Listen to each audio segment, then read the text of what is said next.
¿Qué vamos a ver ahora? Más fundamentalmente todavía, ahora vamos a entrar en el segundo bloque, donde vamos a poner los conceptos claves de nuestro curso. Nuestro curso se llama Filosofía en tiempos de transformación, ¿verdad? Y entonces tenemos que reflexionar sobre lo que sea eso de transformación. Para poder reflexionar sobre lo que sea transformación, debemos darnos cuenta de que esa palabra hace eco con dos más y fundamentalmente con una, que es formación. La transformación es justamente darle otra forma a algo que ya estaba formado, ¿verdad?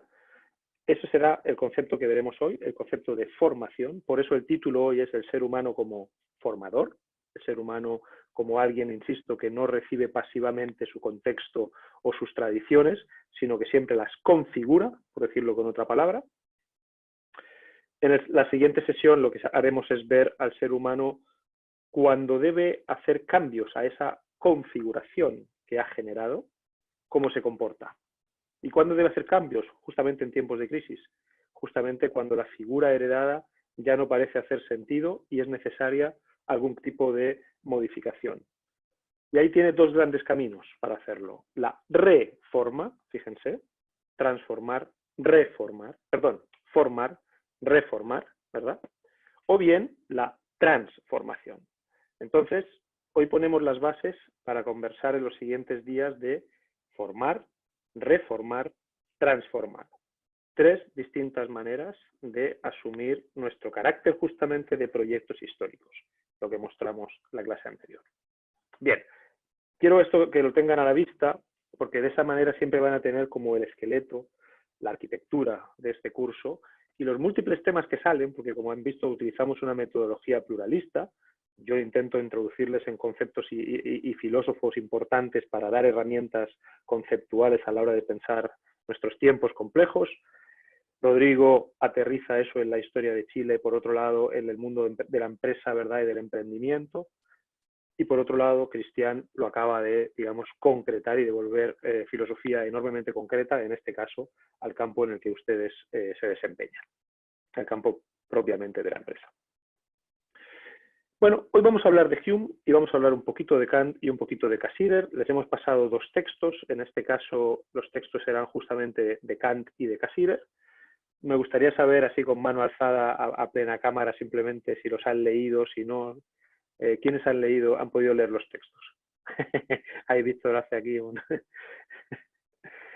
¿Alguien ha podido leer los dos textos? Mucho pedir, ¿no? Bueno, está bien. Lo importante es que hayan podido leer alguno. Hemos trabajado un texto fundamental de Kant, de hecho, de los pocos textos que se pueden dar de Kant para introducir a Kant, porque la verdad es que es muy difícil de leer. Ese texto es de los más accesibles de él. Y un texto, efectivamente, como decía muy bien Cristian, de un neokantiano. Un neokantiano, eso quiere decir alguien que sigue los impulsos de Kant, si bien de una forma original, como veremos después. Pero para mostrar que no toda la modernidad fue, por así decir, fan de esta idea de que la razón tiene una capacidad formativa, ¿verdad? Y de que el ser humano tiene una autonomía siempre con respecto a lo que, por así decir, a su aspecto más animal, vamos a decirlo así, a su aspecto más dependiente del medio, del entorno, etcétera, etcétera. Vamos a introducir a un pensador primero que piensa lo contrario, que es Hume.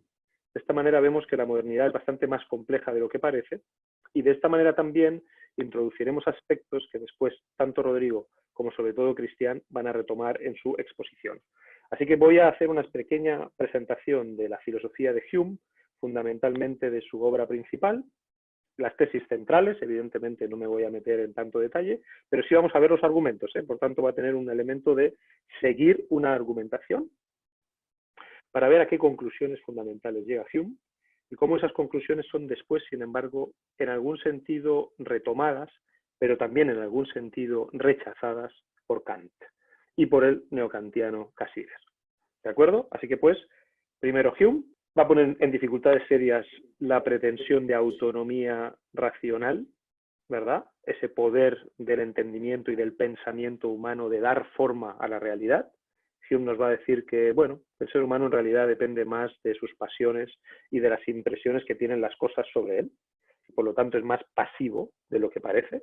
Y sin embargo, Kant y Cassirer van a decir, no, el ser humano no es pasivo, el ser humano siempre configura, es siempre activo. Eso sería como las tesis fundamentales y a raíz de eso podremos construir reflexiones de diversa índole. Bien, ahora que tenemos la estructura a la vista, permítanme entonces una representación de verdad muy sencilla en su forma, pero que espero que no lo sea en sus tesis. Vamos a ver las tesis centrales del gran texto de Hume, el gran tratado y gran también en términos de tamaño de la naturaleza humana, una obra que escribe muy joven, que honestamente es prácticamente ignorada y que Hume por lo mismo va retomando a lo largo de su vida. Hume hace un tratado de la naturaleza humana, va a intentar establecer cómo somos los seres humanos y lo va a hacer fundamentalmente mostrando primero de dónde proceden sus ideas, ¿verdad? La parte más intelectual, podríamos decir, y después la parte más pasional. De esta parte les va a hablar Cristian al final y va a hacer ahí puentes, por lo tanto yo voy a decirlo solamente algunas líneas, pero le dejo a él la responsabilidad de concretarlo y creo que ahí tenemos un potencial muy, muy interesante. ¿Cuál sería? Vamos a empezar con una definición. Hume llama percepción a todo aquello que se presenta ante la mente, dice él, es decir, a todo contenido mental. Todo aquello que puedan ustedes, ya sea ver, ya sea pensar, ya sea imaginarse, lo que sea, ¿verdad? Cualquier cosa que sea para ustedes algo, es decir, que en algún sentido es un contenido mental suyo, Hume a eso lo llama percepción. Y especifica que hay dos tipos de percepciones. Por un lado, las impresiones. Y las impresiones para Hume son las percepciones más fuertes. Las percepciones que tienen mayor fuerza sobre nosotros. Como cuando decimos que algo nos ha impresionado, ¿verdad? Y tiene esa metáfora del imprimir, ¿no? De la imprenta, como de un carácter que se nos marca, ¿verdad? Algo que de afuera hace un efecto hacia adentro, por decirlo en una metáfora.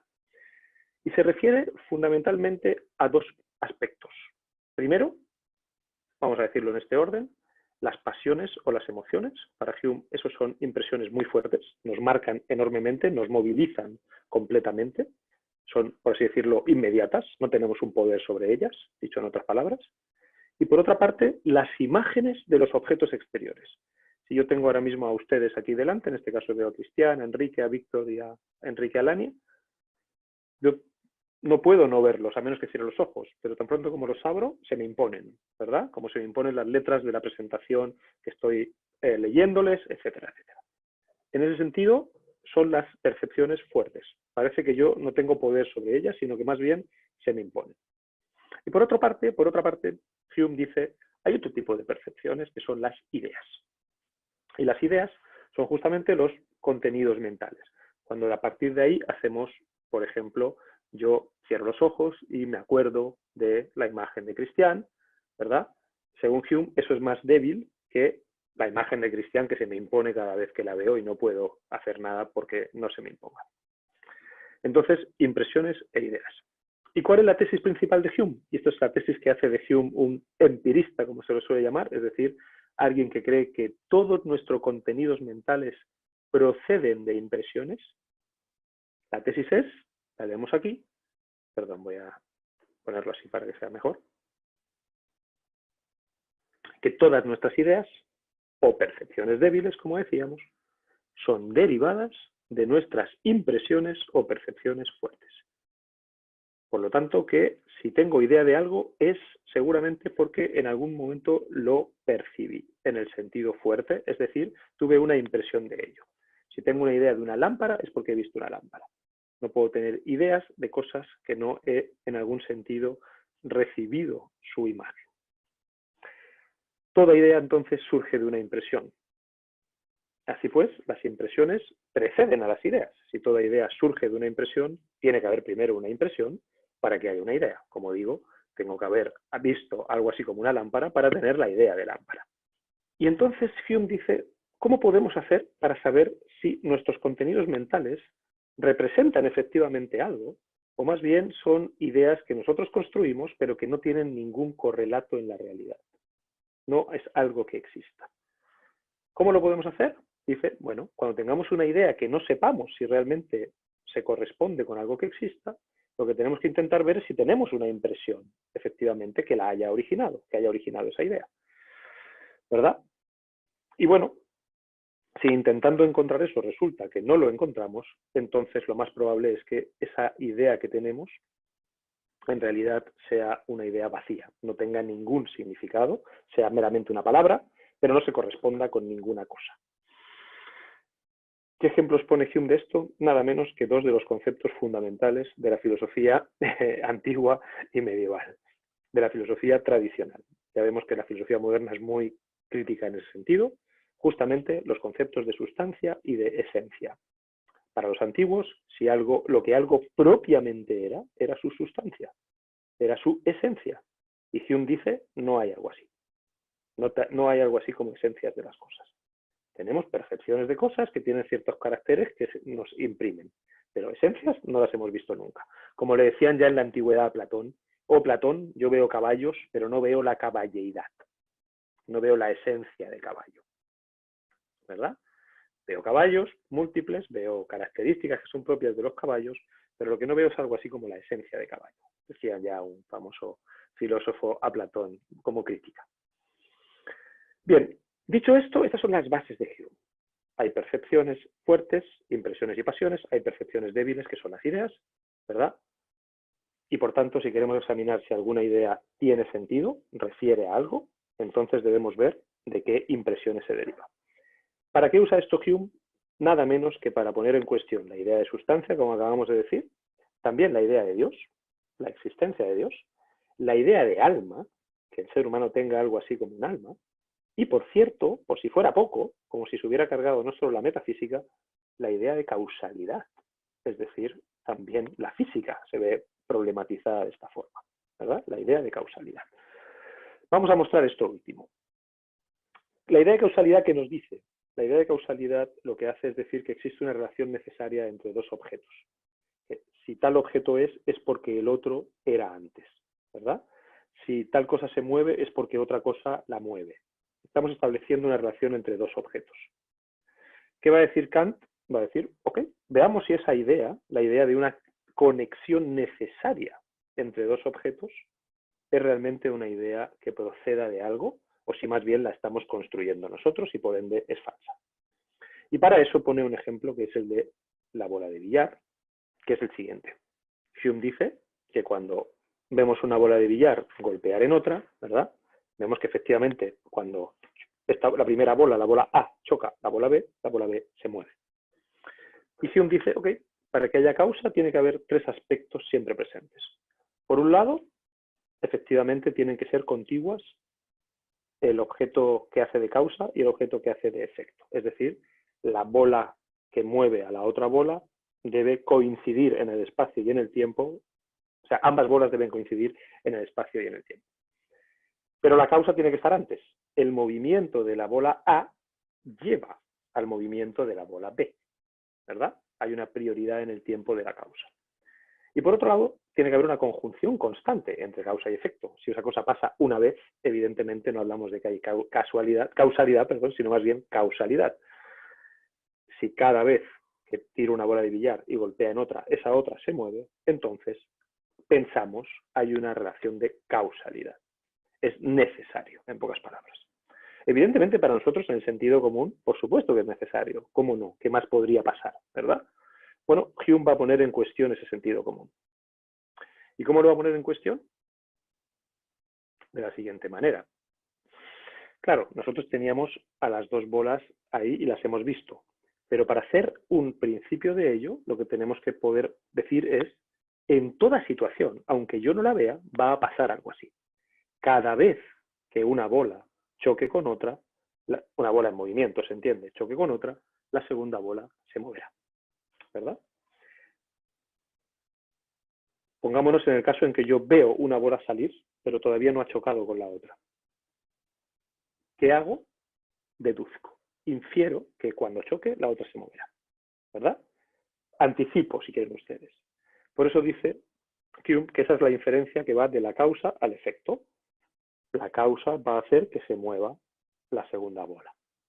Y él dice algo muy fuerte, y es que todos nuestros razonamientos en el curso de la vida se basan en eso.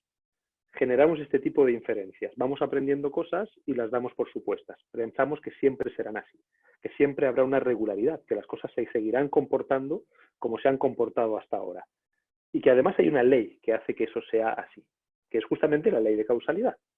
Esto no es un mero azar, sino que hay una causa que hace que surja este efecto. Pues bien, para Hume, eso no puede ser propiamente una inferencia, no es demostrable. No dice que no sea así, es así mientras no se demuestre lo contrario, pero nada más. No es una demostración necesaria. Yo no puedo dar por necesaria la existencia de causalidad, de relaciones de causalidad entre objetos. Dicho de otra forma, no es un enunciado matemático, sino que es un enunciado que se basa en la experiencia y solamente en la experiencia, va a decir Hume. Bien, cito a Hume aquí, se sigue, dice él, que todos los razonamientos relativos a causas y efectos, es decir, cada vez que pensamos que cierta cosa es causa de cierta otra, se basan en la experiencia. Y todos los razonamientos de experiencia se basan, fíjense, en una suposición, a saber, que la naturaleza va a seguir comportándose como hasta ahora, que el curso de la naturaleza continuará uniformemente del mismo modo para siempre, por decirlo así. Entonces, concluimos que causas similares en circunstancias similares producirán siempre efectos similares. Y además creemos que eso va a ser así necesariamente. Esto incluso es interesante para el mundo de la empresa, ¿no? Seguramente, como ciertas rutinas mentales hacen pensar que todo va a ser siempre del mismo modo. ¿Pero qué dice Hume inmediatamente? Que nuestra experiencia en el pasado no puede ser prueba en absoluto para lo que va a suceder en el futuro. Porque para eso tendríamos que presuponer que el futuro será siempre idéntico al pasado, cosa que no podemos saber, ¿verdad? ¿Por qué presuponemos algo así, según Hume? Porque hasta ahora ha sido así. Es decir, la extraemos de la experiencia, esa suposición. Como hasta ahora las cosas se han comportado de esta forma, asumimos que se seguirán comportando del mismo modo. Por lo tanto, esto es muy importante, la conclusión que saca Hume, no es la razón la que nos dice eso. No es que haya un vínculo necesario, sino que es la costumbre. Lo que hemos visto hasta ahora lo consideramos absolutamente necesario. ¿Está claro hasta aquí? Un mínimo retroalimentación, perfecto. Son, bueno, conceptos un poco densos, pero en todo caso se entiende perfectamente la idea. Termino con esto. Esa es una idea muy importante, ¿no? Pero Hume dice entonces, sí, mi filosofía, por lo tanto, no permite garantizar conocimientos necesarios, que es lo que los filósofos parecen buscar siempre, conocimientos válidos para todo ser humano, en cualquier circunstancia, en cualquier época, etcétera, ¿no? Universales, como se suele decir en filosofía. Conocimientos absolutamente necesarios. Él dice, no, efectivamente, mi filosofía es escéptica. Es decir, pone una duda, pone límites al conocimiento posible. Y dice que lo hace porque pretende proporcionarnos una visión de las imperfecciones y de los estrechos límites del entendimiento humano. Fíjense, la modernidad decía el ser humano en tanto que posee entendimiento, es decir, la capacidad de conceptualizar, de tener ideas sobre las cosas, es autónomo de las cosas, no depende de ellas, es capaz de formarse ideas, llegar a conocerlas absoluta y necesariamente, ¿verdad? Etcétera, etcétera, con un método científico, bla, bla, bla. ¿Qué va a decir Hume? No, no es así. Es costumbre muy fuerte, muy arraigada, pero solo costumbre.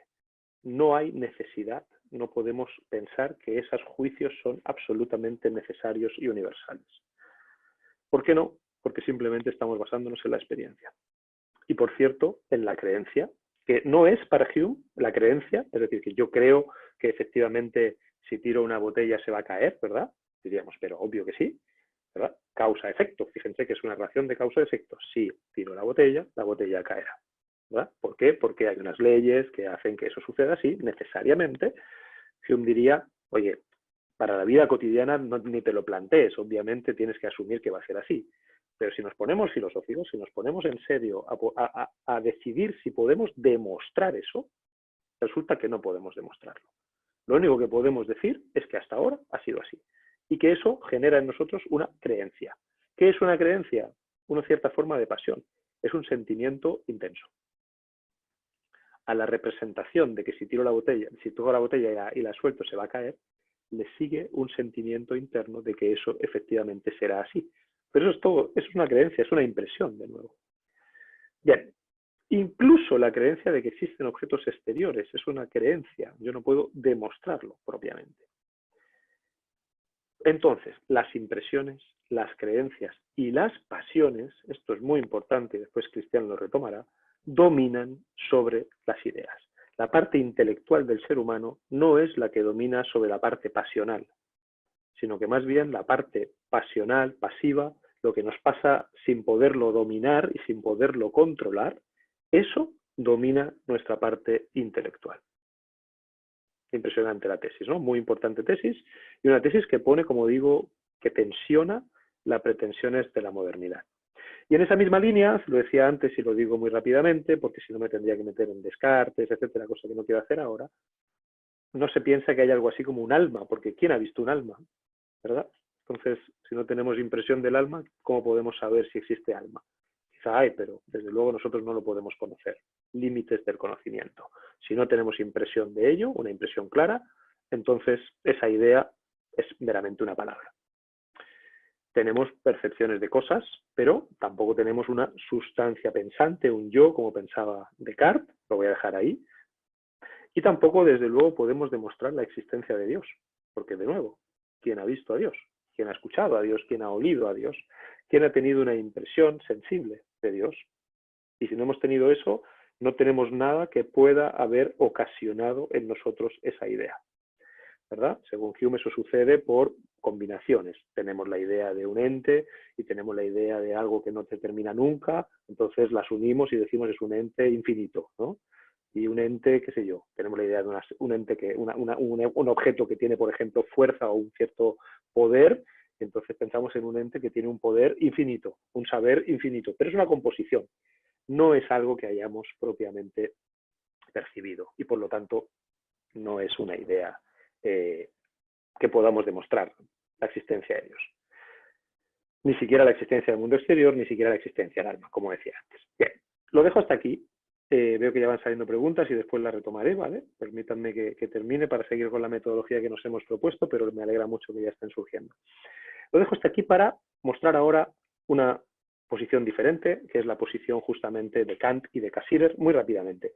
Kant siempre dijo que Hume lo despertó del sueño dogmático. Esto Rodrigo seguramente después lo va a retomar. El sueño dogmático, es decir, el sueño de que se podía demostrar la existencia de Dios, la existencia del alma, ¿verdad? La regularidad en la naturaleza, la causalidad que en algún sentido garantiza esa regularidad. Y Hume dijo, no se puede demostrar. Nuestro conocimiento tiene límites mucho más estrechos. ¿Qué va a hacer Kant? ¿Se va a tomar en serio el desafío? Como buen alemán que es, dice, ok, Hume, así la estás poniendo, se viene dura, pero yo te voy a responder, ¿sí? Efectivamente la has puesto difícil, pero permíteme que te diga algo, Hume, y es que sí, efectivamente hay que analizar los límites del conocimiento humano, los límites de la razón humana en general, ¿verdad? Pero, a diferencia de Hume, Kant sí va a considerar que si bien el conocimiento efectivamente se inicia con la experiencia, es decir, no podemos tener conocimiento de algo de lo que no tengamos ninguna experiencia, sin embargo, dice Kant, no se limita a la experiencia. Hay formas de captar esos datos sensibles que son propias de los seres humanos.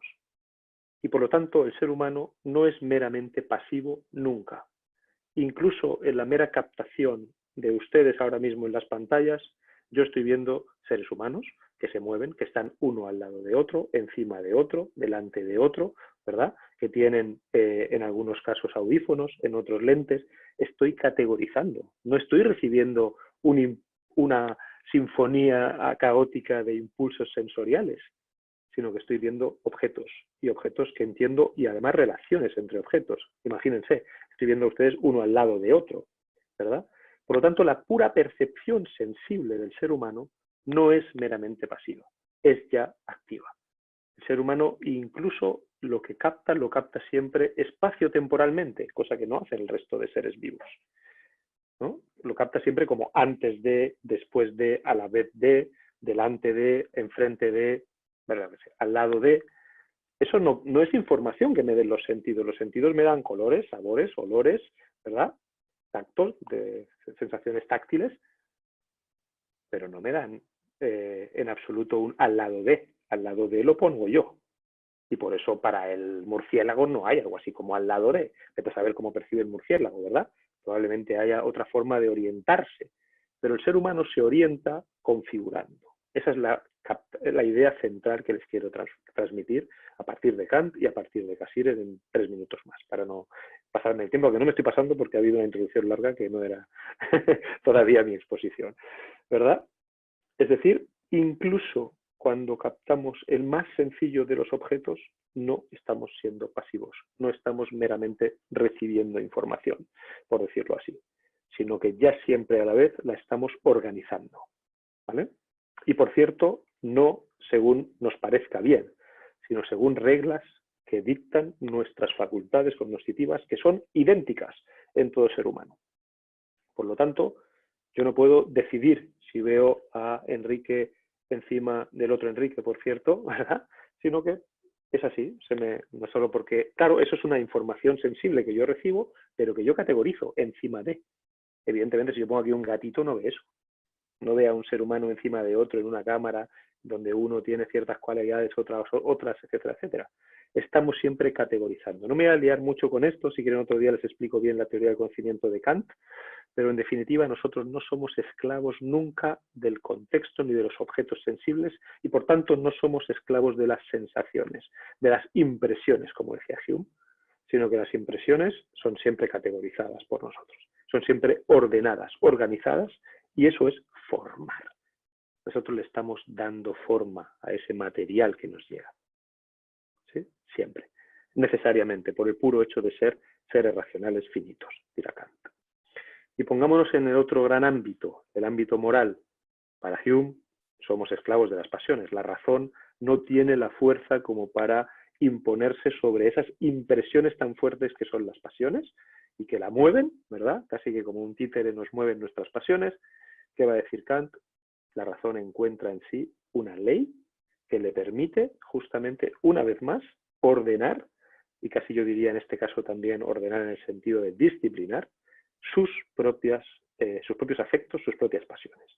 Los seres humanos pueden ser sin duda egoístas, pero también tienen la capacidad de darse cuenta de que ser egoísta rompe de alguna manera viola una ley racional moral, que es que yo debo tratar al otro como un fin en sí mismo siempre, nunca solo como un medio. Si yo trato a los demás solamente como medios, entonces no estoy reconociendo la humanidad en ellos. Tengo que siempre, por más que sea el taxista que me lleva y por tanto en algún sentido es un medio, pero nunca es solo un medio, porque a la vez es un ser humano. Es siempre a la vez un fin, dice Kant. Yo reconozco en otro a la humanidad. En cada otro, en cada otra, yo reconozco a la humanidad. Y ese proceso de reconocer a la humanidad es un proceso de maduración del ser humano. El ser humano pasa de la mera animalidad a la ilustración. Me meto aquí el texto, ¿verdad? El concepto que ustedes han leído.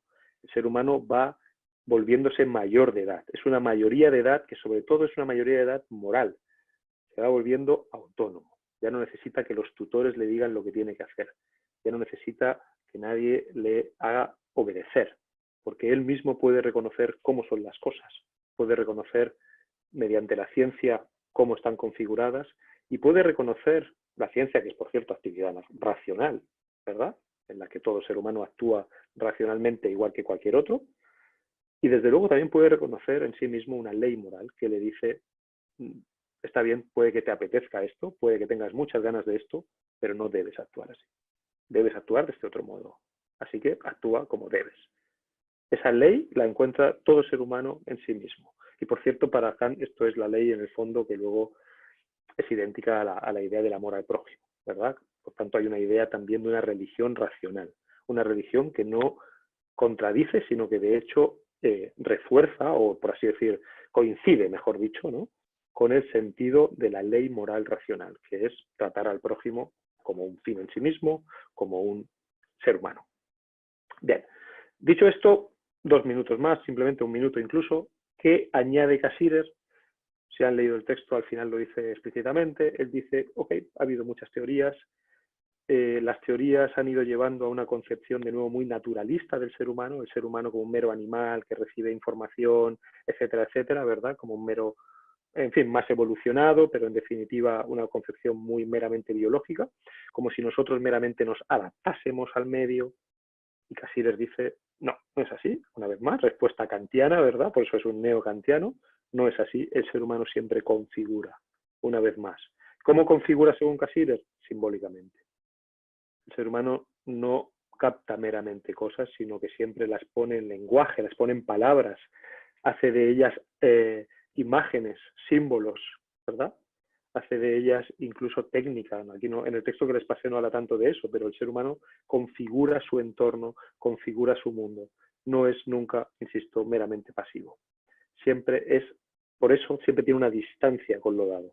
Ok, me encuentro una cierta situación, pero hago algo con ella, la configuro. Para estos autores eso implica libertad.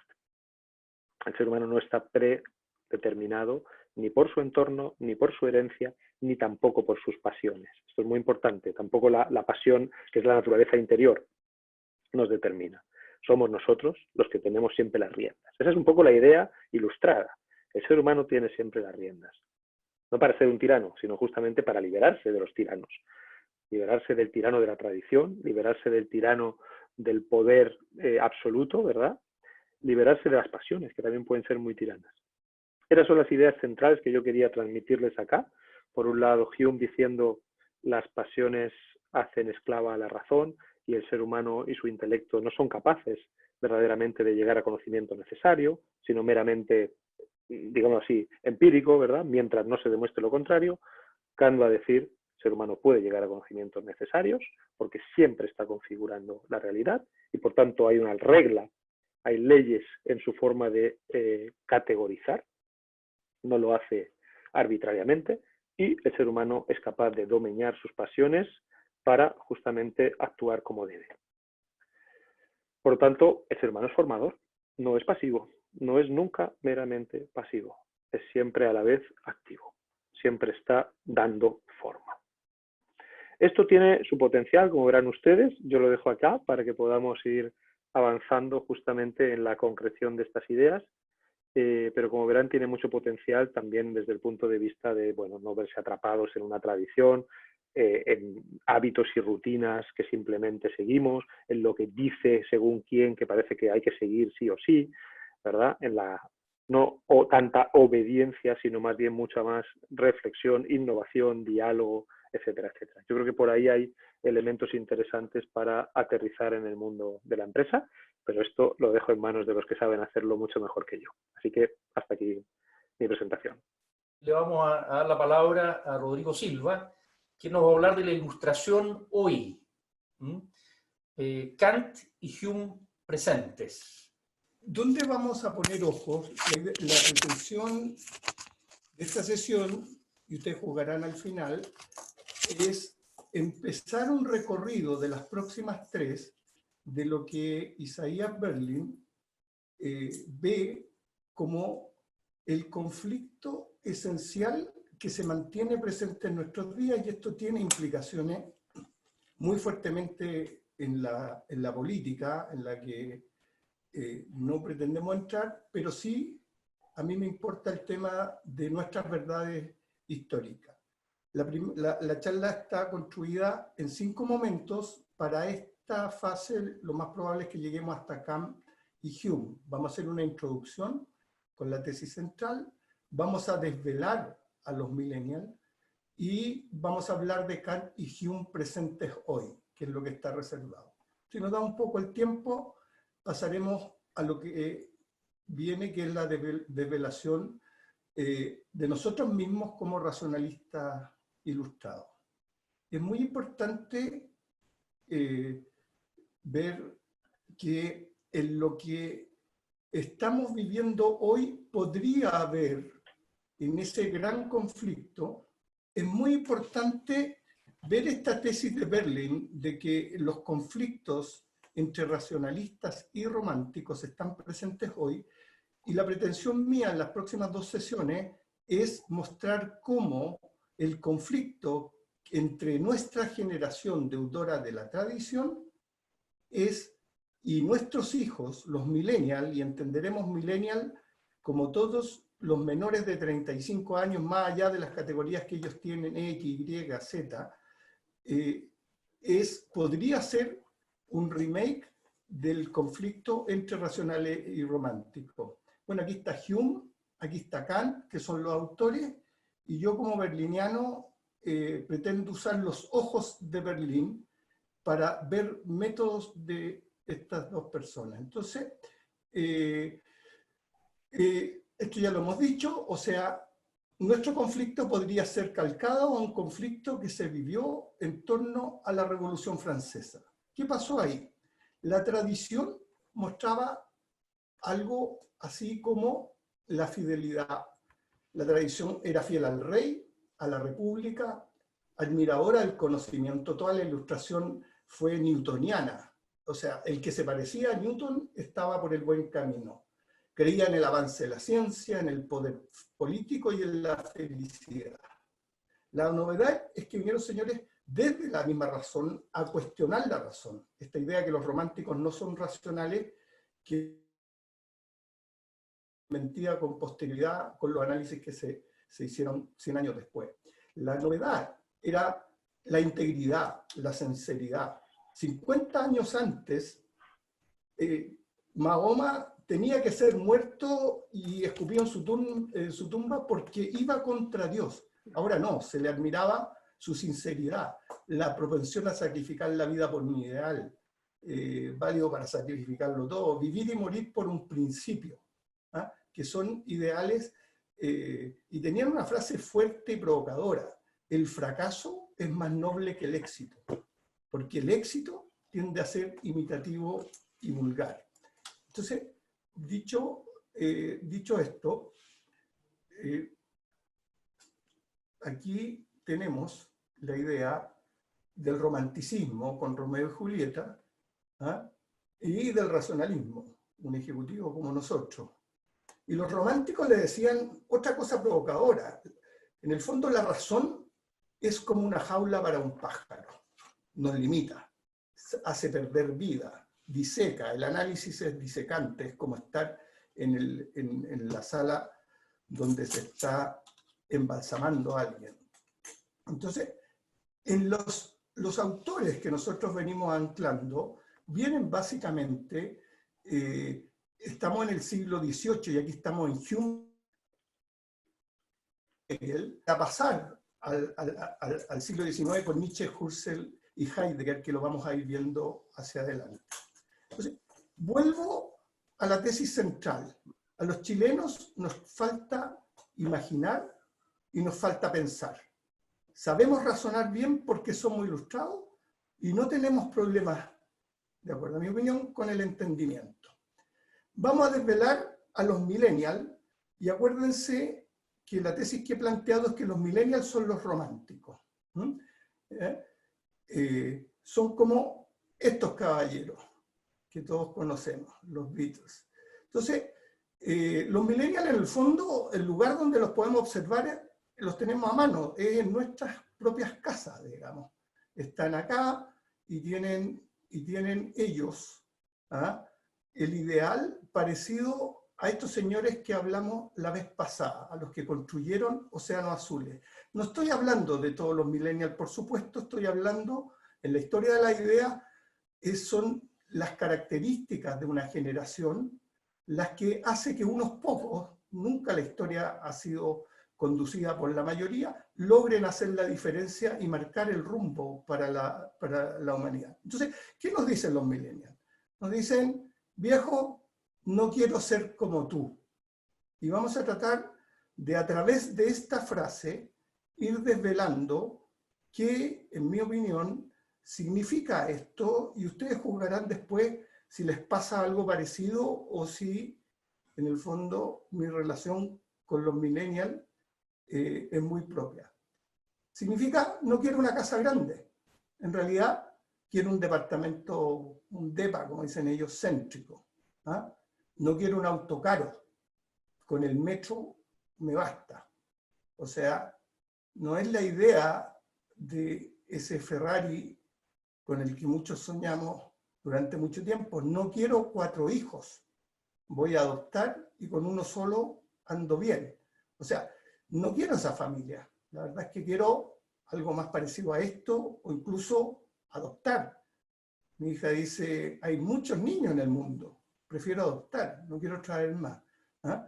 Ellos están con la idea de cambiar el mundo.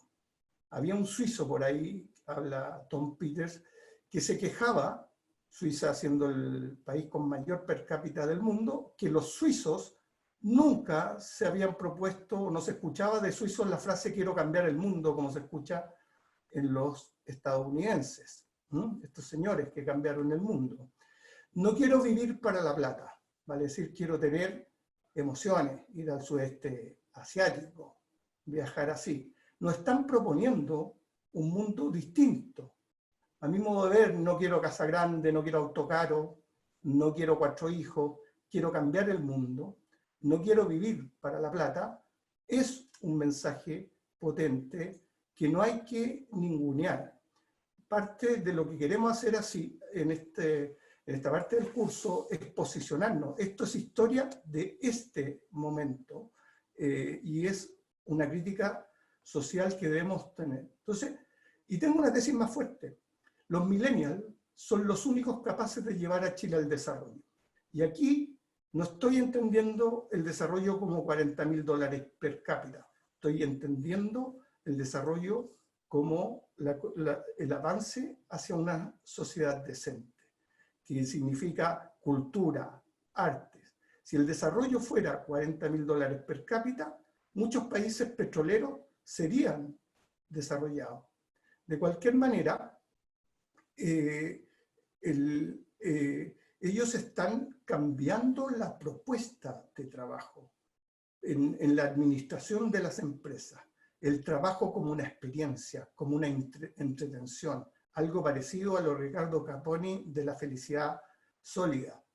Los niños, decía Wittgenstein, aprenden jugando. Cuando hizo investigaciones lógicas, cuando volvió el segundo Wittgenstein estoy hablando, y la verdad es que trabajar jugando también es algo que podemos nosotros hacer. De hecho, si ustedes piensan, la empresa en que trabajó mi padre, que ellos se recibieron de ingeniería en los años 60, era algo así como la Madre Endesa, era el paternalismo puro y feudal.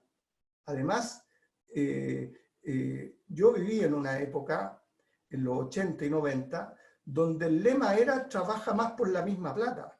Los márgenes bajaban, había que sacarse la mugre, y cada vez era más por lo mismo. Eso fue cambiando muy marginalmente en Chile hacia la idea de emprendedora, de trabaja, dinos cuánto valor agregas y veamos cómo compartimos ese valor. Entonces, pero la propuesta millennial es distinta. Miren esta empresa, y la propuesta millennial es trabajemos como si estuviéramos jugando, que a mí en lo personal me parece brutalmente revolucionario. En el fondo, mi hijo trabaja en Platanus, que tiene inversión de Estados Unidos, son unos cabros jóvenes de la Católica. El CEO del área donde él trabaja tiene 28 años y van en sandalias con traje de baño, tienen el viernes para hacer lo que quisieran, y eso básicamente desde mi punto de vista es una revolución en ciernes. Es cierto que es una pequeña minoría de los millennials, pero marcan un rumbo que con humildad a los Sócrates, solo sé que nada sé, creo que debiéramos observar. Entonces, pero hoy día vamos, como habíamos dicho la vez pasada en las consultas, para 3 unicornios. Corner Shop, los chiquillos de Notco hicieron una cosa brillante. Un cabro que salió de la Chile, de la Facultad de Economía y Negocios, fue a hacer unos cursitos nomás a Harvard, y se le ocurrió que había que saltarse los animales, cosa que no es nueva. Él fue en la inventiva a mirar lo que estaba pasando en la misma industria en otros lados. Y dijo, el animal tomémoslo como una fábrica. Si el animal es una fábrica, él come vegetales, por ejemplo la vaca, voy a ir a preguntarle a alguien experto en biotecnología si podemos reproducir el proceso del metabolismo, pero con inteligencia artificial. De ahí lo que hizo es meter, no sé si 40.000 códigos genéticos, meter productos como la mayonesa, hizo Not Mayo, hizo Not Meat, que está creo que en el Burger King, y invirtió Jeff Bezos en esa empresa, está hoy valorizada en $250 millones, y plátanos que ya les mencioné a la pasada. Entonces, ese es el tipo de empresa que hace un país desarrollado. Nosotros crecimos a lo pirquinero, en el sentido no peyorativo, en el sentido de que encontrábamos una beta y nos quedábamos ahí de por vida. Entonces, y antes era peor, porque al final no encontrábamos ni una beta. En la época de mi padre se trataba de encontrar una empresa estable, tema que hoy día está presente, por ejemplo, en el Estado. La gente que va a trabajar al Estado va con la idea de que este Estado es una casa para no tener básicamente problemas. Es un paternalismo extremo, ¿no? Entonces, esto de los millennials es lo que los llamo a reflexionar.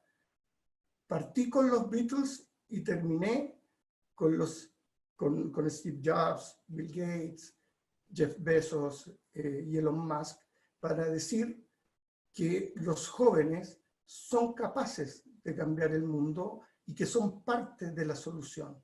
Acuérdense que la idea que está propuesta en la crítica y el análisis filosófico histórico es que allá afuera tenemos emprendedores, tenemos millennials, tenemos mujeres, tenemos pueblos originarios que están dándonos un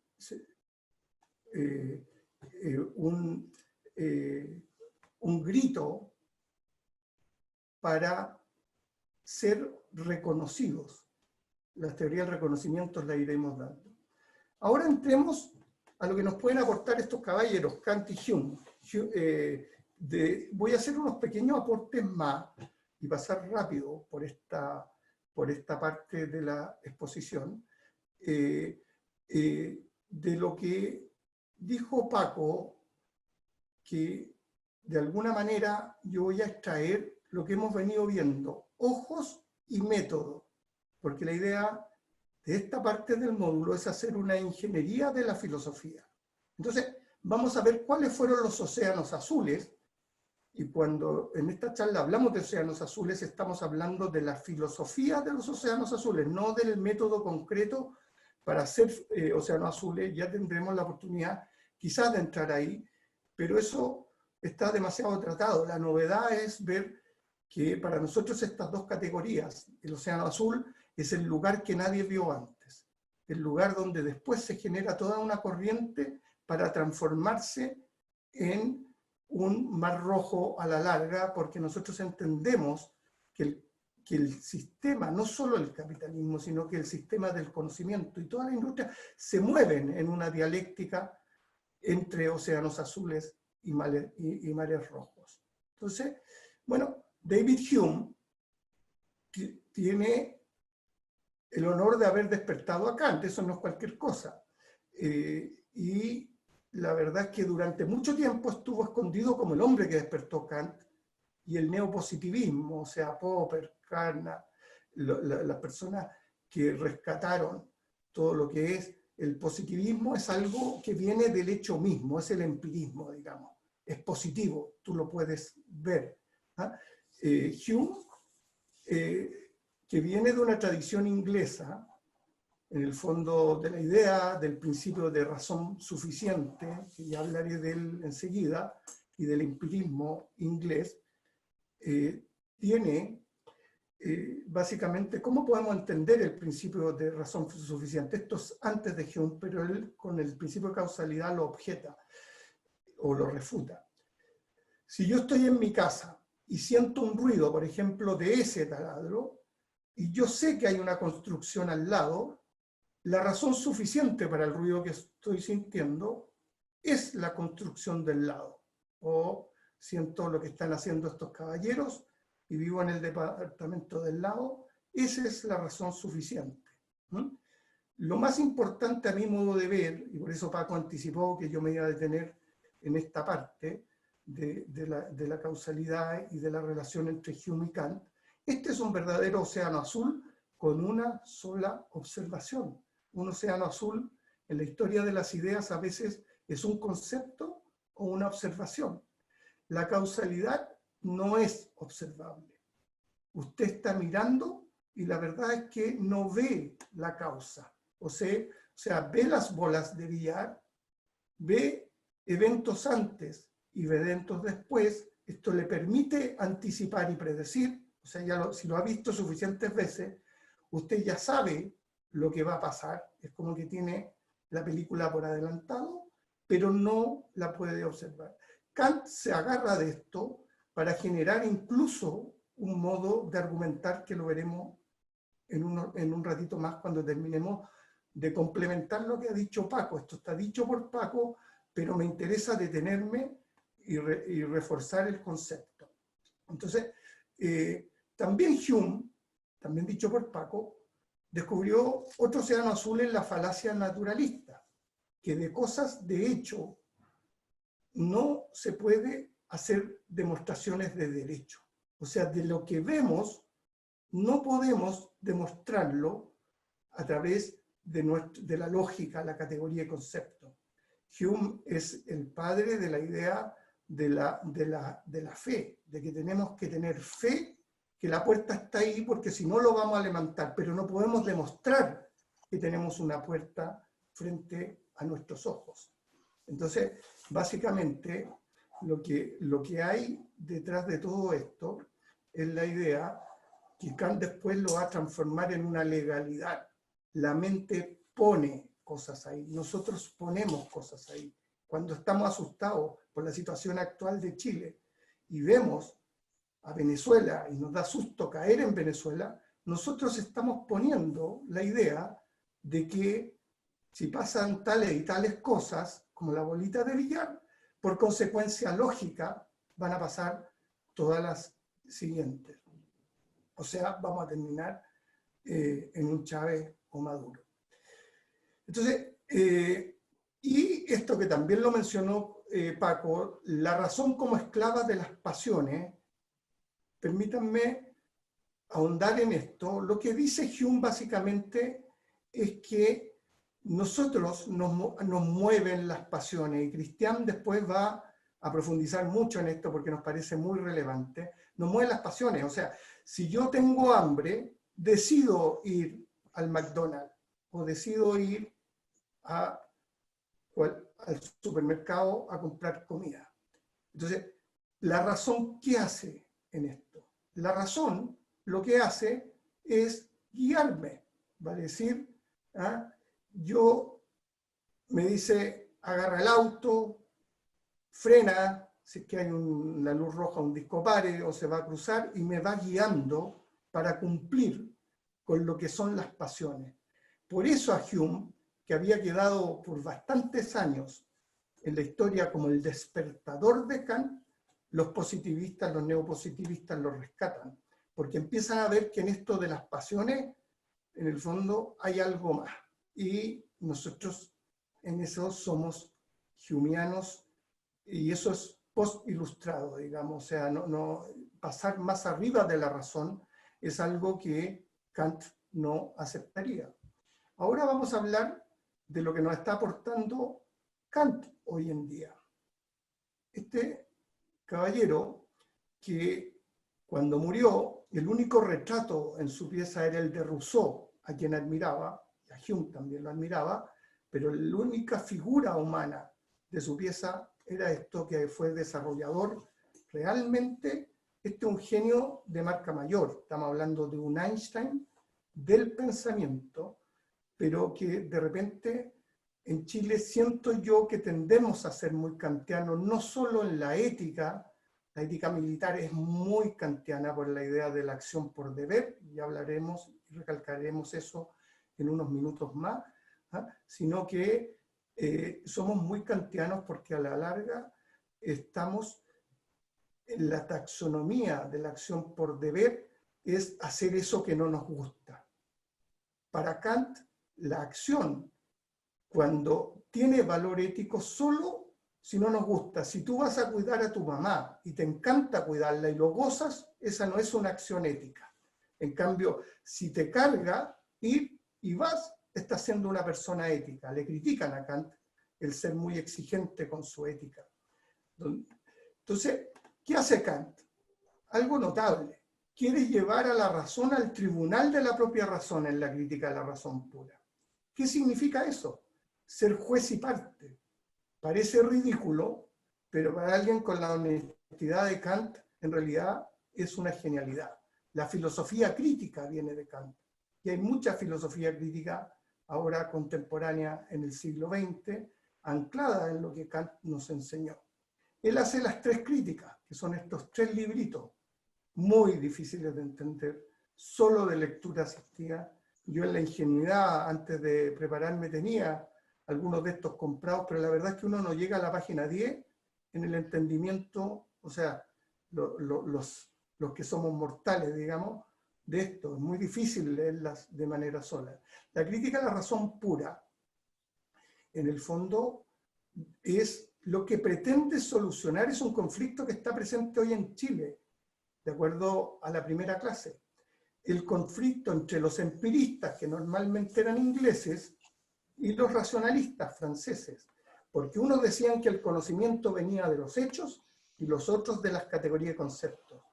Descartes gastó mucha tinta en demostrar que los sentidos no eran fiables, eso era tan viejo como la Grecia antigua. Entonces decía, mire, usted ve en un cerro, mire para allá y ve lo que parece una casa, y cuando llega de cerca ve que es una piedra.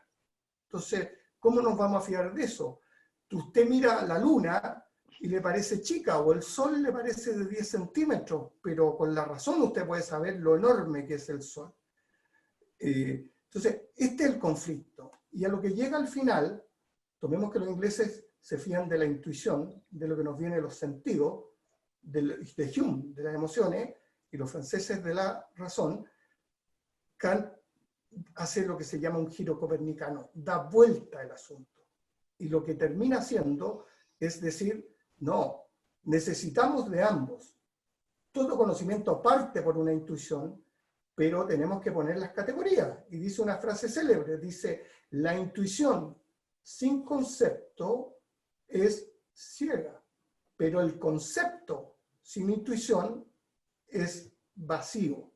Entonces, está entregando los límites. Toda la crítica kantiana son los límites, y dice, no, entonces, como esto es así, preocupémonos de la experiencia nuestra, porque él también cree que no podemos acceder a lo que él llama la cosa en sí. No puedo entrar en eso, solo lo menciono para que quede la idea de que ahí hay algo, una cantera donde podemos picar. Entonces, la tradición inglesa terminó o se fusionó con lo que es la tradición americana y se conecta con lo que yo les decía, que decía Tocqueville y hoy día Guy Sorman, de que las dos potencias culturales de Occidente o es América, Estados Unidos, Inglaterra, pero Estados Unidos, o es Francia. Y se pelean por la hegemonía desde hace muchos años. Esto no es nuevo. De acuerdo, no es la hegemonía militar como la que podría haber peleado en la Guerra Fría Estados Unidos con Rusia o hoy con China. Estamos hablando de la hegemonía intelectual, de la hegemonía de nuestras ideas. Por eso hemos establecido la tesis de que los grandes países son países de pensadores y son países de creadores de océanos azules, además del arte y la cultura, que es parte de lo que nos interesa defender. Entonces Kant es un abogado. Él lleva esto a un juicio, la razón contra la razón. Y en el fondo todo lo de él es legalidad. Entonces, y límite. Pare. Este es un límite. O sea, Kant quiere, porque demuestra que la razón llega a contradicciones. que se puede demostrar que el universo en el fondo tiene fin y no tiene fin, que se puede demostrar que el espacio es infinitamente divisible o finitamente divisible. Esas son las antinomias kantianas, todas en la crítica a la razón pura. Después, Kant nos lleva a otro océano azul en la otra crítica. Imagínate, estos fueron escritos con pocos años de diferencia. Si es una brutalidad esto. Y en la ética, Berlin dice, Kant es el primero que desarrolla una ética formal. ¿Qué significa ética formal? Significa que los valores no están ahí a la vista. La ética cristiana, por ejemplo, con los valores puestos en el ¿cómo se llama? Revelados desde las tablas de la ley, son valores que los vemos, los vamos a buscar a un lugar. En cambio, los de Kant, con un método que se llama imperativo categórico y con una máxima que es haz de acuerdo a lo que pueda transformarse en una ley universal, queda valores. Y esto hace que los románticos se les prendan los ojitos y dicen, bueno, si son creados, entonces, al final del día, después Nietzsche dice que los valores son puros mitos, ¿te fijas o no? Entonces, hace un cuestionamiento valórico importante Kant en esta crítica, ¿ah? Y para Berlin es el eje del nacimiento del romanticismo, y para él Kant es un romántico moderado. Berlin está con pocos ahí. De hecho, Mariano Lamasa, que es el kantiano, casi me pega cuando le digo que el autor siguiendo a Berlin, que el autor de qué es la ilustración, el librito que les pasamos, en realidad es un romántico moderado porque él cree en los valores moderados. Yo estoy con Berlin y creo que se sustenta el argumento de Berlin en esta parte. Por último, y para ir cerrando esta parte, porque después nos vamos a desvelar a nosotros, pero necesité pasar por Hume y Kant de una manera de cómo veo yo con los ojos de cada uno.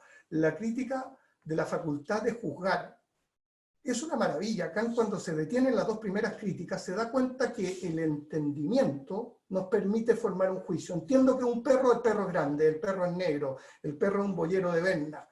Nos permite formar un juicio, pero un juicio categórico. En cuanto a la ética, para Kant no puede haber verdad o falsedad, son normas. La persecución del bien son normas, es una legalidad que nos obliga a actuar de una determinada manera para hacer el bien. Pero para Kant hay otro tipo de juicios, que son los juicios reflexivos, que no son categóricos. Requieren una reflexión antes, y a esto estamos llamando, al pensar. Y esos juicios son de dos tipos, o son teleológicos, o son juicios estéticos.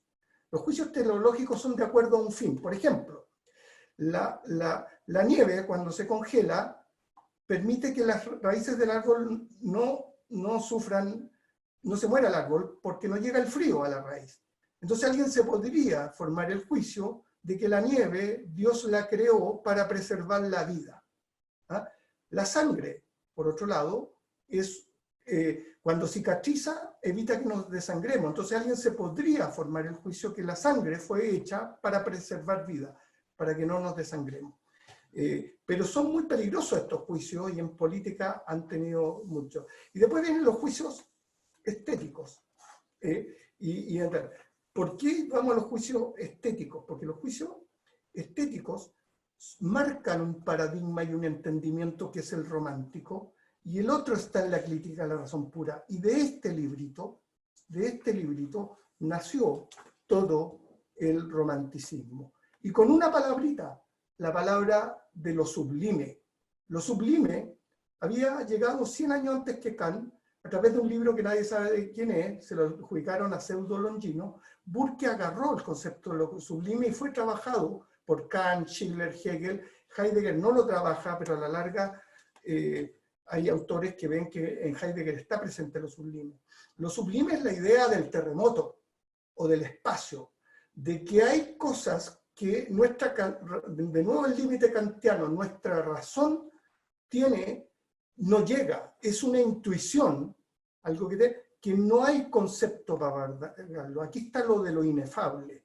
Entonces, esta pelea entre racionalistas y románticos. Es una pelea que Berlin la ve acá, y yo, siguiendo a Berlin y pidiéndole ojos prestados, la veo en la esencia filosófica del conflicto que tenemos hoy con nuestros hijos.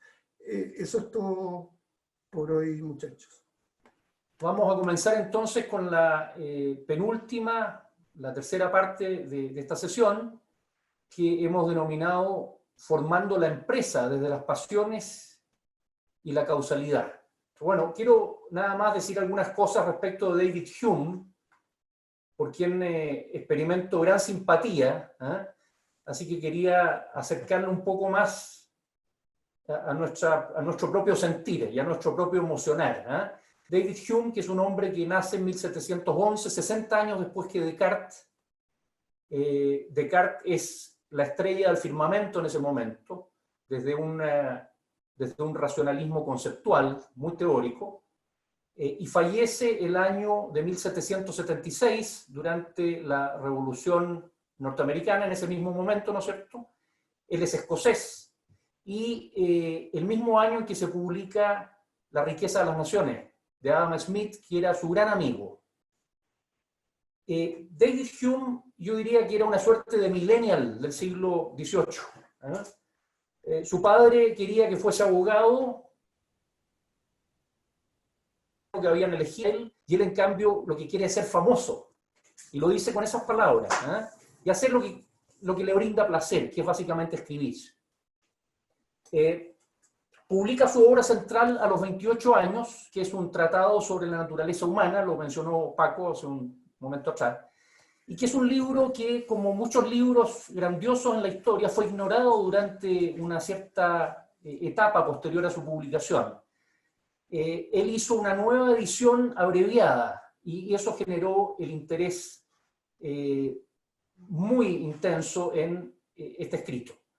A los 41 años escribe el libro bestseller que le dio fama y riqueza, que fue la historia de Inglaterra, y que durante unos 100 años fue el gran bestseller de historia de la Inglaterra de la época. Y antes de los 50 años es un hombre sorprendido gratamente de su fama y de su opulencia, de manera que este millennial del siglo XVIII parece que se salió con la suya.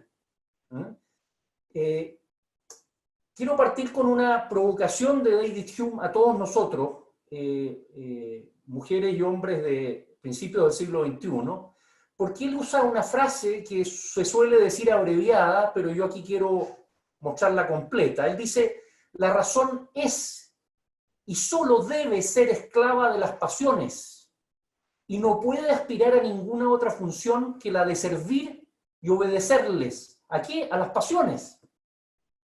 Ahora, la palabra pasiones es una denominación que se utilizaba en la época para referirse hoy día a lo que denominamos las emociones y los estados de ánimo. Paco mencionó algo de los estados de ánimo cuando hablamos de Heidegger, y ya vamos a volver más adelante sobre los estados de ánimo, porque además son fundamentales para nuestra preocupación en torno a las organizaciones. Yo digo, frente a una frase de ese nivel de provocación, dice: ¿what? ¿Qué me estás diciendo, tú, filósofo empírico de la tradición de la filosofía del siglo XVIII, que la razón debe ser esclava de las pasiones? Si nosotros mismos, mujeres y hombres de fines del siglo XX, principios del siglo XXI, generalmente hemos dicho que si lo que importa es la razón, pensar con la mente fría, dejar las emociones en casa. Y este es un filósofo, ¿de qué me está hablando? Entonces, aquí hay una provocación histórica, a juicio mío, de David Hume. Y quiero darle fundamento 300 años después a esa intuición que argumenta David Hume. Porque pasando por Heidegger, ¿no es cierto?, y esto lo mencionó también en forma breve, si ustedes revisan el video de la sesión anterior, lo menciona Paco, Heidegger dice que solo en la clara noche de la nada, de la angustia es una emoción, surge por fin la originaria apertura, ¿ah? A los entes, ¿ah? La apertura del Dasein. Entonces, parece que esto de las emociones no es nada tan ajeno a la filosofía. De hecho, la psicología, y podría decir uno que la psiquiatría, son hijas de la filosofía. Y entonces yo quiero ir, como decía, 300 años más tarde, o 285 años más tarde que Hume, para decir que desde nuestra realidad actual y desde nuestro entendimiento acerca de la naturaleza biológica de lo humano, podemos decir que somos mamíferos primates lenguajeantes. Hace 200 millones de años que somos mamíferos y vamos a representar ese horizonte temporal con esa línea que está ahí. 200 millones de años que hay unos pequeños ratoncitos que fueron evolucionando en diferentes ramas y se transforman en quienes somos nosotros hoy en día. De esos 200 millones de años, solamente en los últimos 3 millones de años aproximadamente, el Homo afarensis y otras variantes primates son lo que nosotros denominamos hoy día los homínidos. Fíjense que si ustedes en esa línea de tiempo posicionan al homínido, no al ser humano, no al sapiens sapiens, esa apenas representa esa fracción. Pero recién hace 150.000 años que nosotros somos sapiens sapiens, y por lo tanto se supone que alrededor de 150.000 años atrás emerge el lenguaje o el lenguajear como una actividad que nos vincula a estos homínidos, a estos mamíferos, primates homínidos que somos denominados los seres humanos sapiens sapiens. Hay un libro maravilloso que está ahí en esa foto y que lo tengo siempre muy cerca porque me parece que es una joya no descubierta todavía por la gran mayoría de la humanidad. Este es como el Principio de Matemática de Newton, cuando todavía no lo conocía mucha gente. Jacques Pansep, que falleció en 2017, estudió durante 40 años como neurobiólogo a los primates, perdón, a los mamíferos. Y su conclusión, y la caracteriza en este libro con la actora Lucy Beaven, es que la presencia de neurotransmisores, que son moléculas bioquímicas que operan en nuestro sistema nervioso y que son recibidas por los neuroreceptores y los neuroemisores que están en los límites de la sinapsis, generan los estados emocionales. Y los estados emocionales, según Pansep y Beaven, son 7. Ahora, si ustedes van a estudiar la teoría de las pasiones de Hume, él ya hablaba de 6 de esas 7. Por lo tanto, estos caballeros en el siglo XVIII no andaban tan perdidos, y lo que quiero representar brevemente en lo que sigue es que hay un cierto delay, me perdonan, con la imagen que estoy pasando en el otro computador. Un problema pequeño de conexión, me van a disculpar. Hay 7 emociones mamíferas, en todos los mamíferos, y nosotros somos mamíferos. Primero está la emoción, primera emoción de todo mamífero, la alerta, lo que Pansep llama psiquines, es decir, yo estoy en la pradera en la actitud de otear, atento, alerta. ¿Por qué? Si el mamífero no está en estado de alerta, le pasan 2 cosas. O es atacado y muere, o no consigue perseguir a su presa ni comer. Por lo tanto, muere también. Luego, la alerta es la emoción fundamental de todo mamífero. Nosotros no solemos ver que el estado de alerta sea una emoción. Sin embargo, es una emoción porque nos mantiene activos y presentes. Fíjense que la antítesis de la alerta sería, ¿no es cierto?, un estado de letargo. Si yo estuviera así en la pradera, evidentemente que duro muy pocos minutos hasta que me devoran. Es la primera emoción. La segunda dimensión emocional tiene que ver, por favor, Enrique, pasa la lámina, con el miedo y el cuidado. El miedo es la emoción de la cría que es abandonada por su madre, mamífero. El cuidado es la emoción que surge desde el apapachamiento de la hembra con la cría. Y en el desarrollo evolutivo de la vida humana le debemos a las hembras de todas las manadas mamíferas el surgimiento del cuidado como emoción fundamental. Hoy día el cuidado lo llamamos amor, lo llamamos cariño, lo llamamos protección, lo llamamos ternura, apapachamiento. Pero todo ese universo está vinculado a la emoción y a las moléculas de neurotransmisores del cuidado. Está también en el repertorio emocional, Enrique, por favor, la emoción de la pena y la emoción de la alegría. Voy a detenerme solo en la alegría. La alegría viene del juego. El origen en los mamíferos de la alegría viene del juego de las crías que se persiguen. Un experimento muy lindo que hizo Panksepp fue tomar ratones de laboratorio que se perseguían jugando, crías de ratones, y después grabarlos y después reproducir en baja velocidad la frecuencia de los chillidos de estos ratones. Y lo que descubre son carcajadas, iguales que las nuestras. Los ratoncitos persiguiéndose y chillando están en carcajadas. Recuerden esto porque es muy importante para lo que vamos a ver después. También Panksepp caracteriza, al igual que lo había hecho Hume anteriormente, las emociones de la rabia y el deseo. La rabia es territorial. No te metas aquí, sal de aquí. No, este es mi alimento. Esta es mi pareja, sal de aquí. Y el deseo es la emoción de la reproducción, gracias a la cual estamos aquí presentes. Por lo tanto, es anterior incluso a la emoción de la alerta. El deseo también es lo que los italianos conocen muy bien en la industria del glamour y del lujo. Cuando yo diseño un Ferrari como el que mostró anteriormente Rodrigo, le pongo 17 capas de pintura pulida, lo que busco es producir la experiencia erótica de qué auto más rico, como dicen los cabros, qué auto más rico. Esa es una emoción originada en el deseo erótico. Vamos, por favor, Enrique. Entonces, lo primero que quiero decir es que somos primates y somos seres, antes que lenguajeantes, somos seres emocionantes. Estamos siempre en una emoción. Estoy haciendo un gesto, Enrique, y esto Hume lo vio hace casi 300 años atrás. La emoción precede y guía a la razón.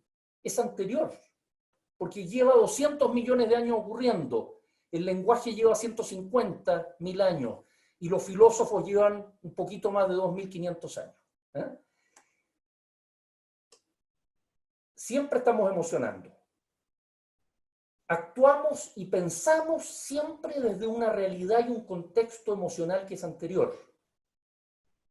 Nuestras posibilidades de razonar y de actuar son en función del repertorio emocional. Por lo tanto, esta idea moderna que tenemos de que dejen los sentimientos en la casa, porque aquí se viene a trabajar, que era algo que yo solía escuchar cuando partí trabajando a principios de los 90, es una falacia profunda y muy empobrecedora. Y yo quiero aquí plantear una hipótesis, me atrevo a hacerlo a la luz de los planteamientos que ha hecho sobre la historia de Chile Rodrigo. Es que sin reeducación, sin educación y reeducación emocional, nuestra razón y nuestra capacidad de formar el mundo que queremos formar como el Chile del futuro está atrapada en el repertorio que ya somos. Antes de ir a aprender técnicas nuevas, necesitamos aprender a emocionarnos de otra manera. Porque en Chile, como lo vamos a ver a continuación, siguiente lámina, somos hijos del miedo.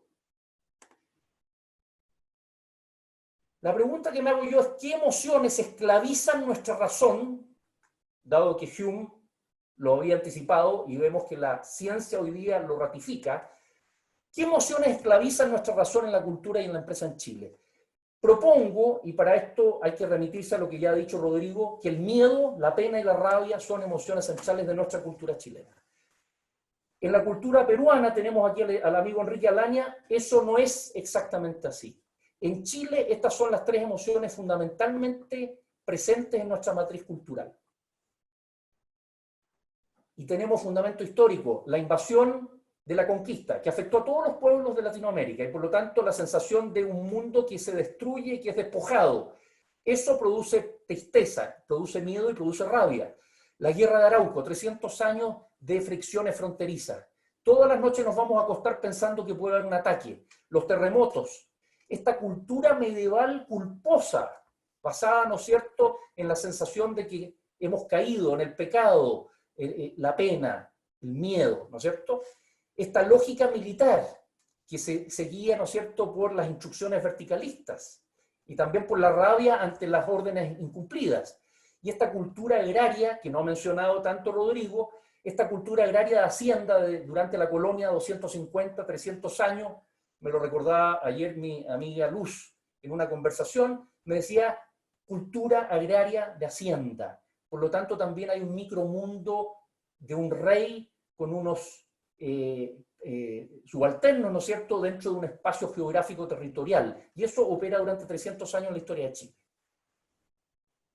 ¿Qué emociones guían a la razón en las culturas y en las empresas notables? Y esto lo digo con conocimiento de causa porque lo comenté en la sesión anterior, me ha tocado trabajar con empresas en Japón, en Estados Unidos, en España, en fin. ¿Qué emociones guían? El cuidado. Si yo trabajo en Rolex, es el cuidado por la marca, por la calidad y la excelencia. Si trabajo en Toyota, por la excelencia absoluta del producto que desarrollo. El cuidado es el amor a lo que hago. Es la alerta, la alegría y el deseo. No voy a profundizar más en eso, porque además me quedan 5 minutos. Si yo me voy ahora al amigo Kant, Kant es inabarcable, como decía Rodrigo, es enorme, es gigante. Pero quiero tomar una dimensión que ustedes leyeron en la primera frase de ese texto que les recomendó Paco, ¿no es cierto?, sobre qué es la ilustración. Y lo que dice Kant, dice, sapere aude, atrévete a saber, atrévete a saber, atrévete a saber con tu propia mente, con tus propios ojos, con tus propias ideas. La ilustración, y esto es una frase casi literal de Kant, yo me tomo la libertad de poner la palabra proceso, la ilustración no es una cosa, no es un periodo, tenemos la idea de que es una cosa y un periodo histórico. La ilustración es el proceso de aprender a pensar por nosotros mismos. ¿Y cuáles son los escollos que tenemos nosotros hoy día en Chile, el año 2020, para pensar por nosotros mismos? Son escollos emocionales, aquí vuelvo a Hume, son escollos emocionales, y lo dice en el primer párrafo de ese mismo texto Kant, sin hablar de las emociones, porque dice lo siguiente, dice, ¿cuáles son los impedimentos para que pensemos por nosotros mismos? La cobardía, y usa la palabra cobardía. Yo digo, ¿qué es la cobardía en términos emocionales desde Jacques Panzer? La cobardía es que hay mucha presencia de miedo, pero hay ausencia de rabia, o sea, yo no estoy cuidando algo porque si voy a la guerra puedo tener miedo, pero igual muerdo, igual ataco. Pero la cobardía tiene que ver con paralizarse. Me paralizo cuando hay miedo, sin rabia y sin cuidado. Porque una persona puede tener mucho miedo, pero si le tocan a un hijo, uno se transforma en un tigre. Luego, la cobardía es el miedo que paraliza. Y lo segundo, dice Kant, usa esta palabra, dice la pereza. ¿Y qué es la pereza? Yo digo que la pereza es esto cuando no tengo nada que cuidar. Estoy en un estado de no alerta. Es la ausencia de la emoción de la alerta sin cuidado. Quiero, a partir de Immanuel Kant, y aquí me estoy poniendo yo mismo a filosofar, es decir, yendo un poquito más allá con la pretensión de querer filosofar más allá de Kant, pero yo propongo, en la línea de lo que estamos hablando del emprendimiento, la empresa, el emprendedor rompe con el miedo paralizante y con la pereza. Todo emprendedor es alguien que rompe con el miedo que la mayor parte de la gente que lo rodea y los parientes dicen, no te metas ahí, vas a perderlo todo, quédate en la empresa en la que estás porque ahí tienes asegurado un buen sueldo, qué sé yo. El emprendedor rompe con el miedo, sabe lidiar con el miedo y sabe lidiar con la pereza. No le resulta indiferente traer una nueva realidad al mundo.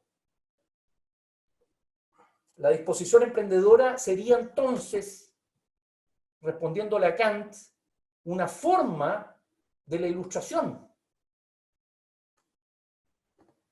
Y la ilustración, entendida como lo plantea Kant, y con esto termino, aún no ha permeado verdaderamente a la cultura chilena.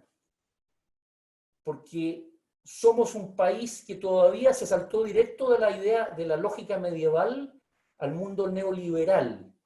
Y es cierto que en Chile hay mucha empresa y hay mucho emprendimiento, pero todavía tenemos poca capacidad de ser emprendedores de las ideas propias y de las convicciones propias. Siempre terminamos diciendo o haciendo lo que dice la revista norteamericana de management o lo que dicen algunos personajes extranjeros que vienen a decirnos cómo hay que hacer las cosas. Tenemos poca convicción en nuestro propio pensar en función de quiénes somos, de nuestra propia cultura, de nuestras propias ideas culturales heredadas. Agradecer nuevamente a todas, a todos su presencia y nos vemos el próximo martes. Muchas gracias.